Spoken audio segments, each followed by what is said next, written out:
every wave and every big wave spot has its own challenges, and Piahi is the most perfect. It's a perfect A-frame. There's a left and a right off of every wave. It's literally like what you draw on your notepad as a kid or on your homework as a kid in school. And the right is really hollow, and I'm a regular footer. So I much prefer big waves on my forehand. Um, just because of like growing up here on Maui. I mean, there's not a lot of lefts here.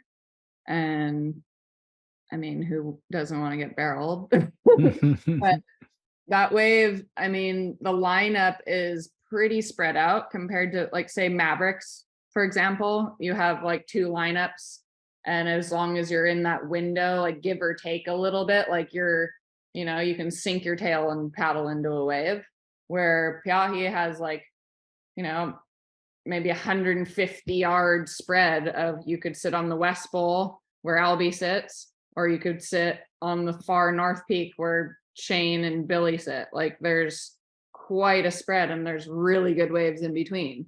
So it's definitely like, it's very hard, but I think the more time you spend out there, like anywhere, you learn its nuances. And I also Kayla always gives me a lot of crap for spending so much time on the ski. She's like, you'll sit there for 2 hours and then you'll come out and you'll get the best wave of the day. And I'm like, well, I'm not just dinking around on the jet ski. I'm paying attention to what's happening. And I feel like the more you watch, the more you learn. And you can learn that from being in the lineup, but you can also learn it from just being out there and watching what's happening. Like the photographers and the safety crew and the people that are there on skis, like up close and personal, are seeing things that you're not necessarily seeing if you're out the back. So I'm very particular in the waves that I want to catch, and I'm very particular in the conditions that I want to surf out there. I've had numerous injuries and amazing rides, and I'm just going out there to better my past rides. I'm not out there to catch a million waves.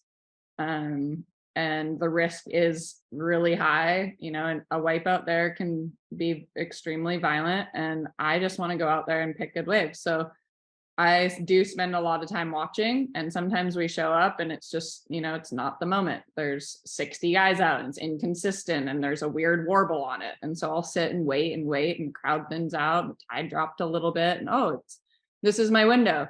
And when I feel that it's on, I go out and I watch and look for the waves that I want to ride. And if I don't see them, I'm not like psyched about it. And you have to be super psyched to go out there. And so I'm just particular, and I'm okay with that. Like I don't have FOMO if I, didn't go out on a crappy day. I'm like, it wasn't good out there. Like it wasn't my conditions. And I definitely like it when it's a lot cleaner. I'm pretty picky. It doesn't happen all the time, but yeah, I just want to go out and get really good rides. And that's, what my love of that wave is, because it's so perfect when you do get the good ones compared to a lot of big waves around the world.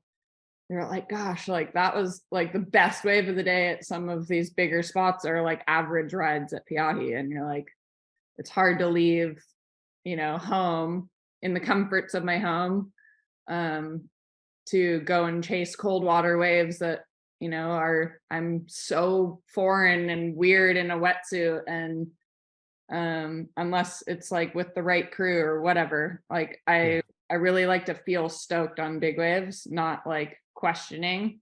And so I only usually do like 1 or 2 trips a year to big waves, and then really try to focus my entire winter is predominantly around just surfing out at Jaws.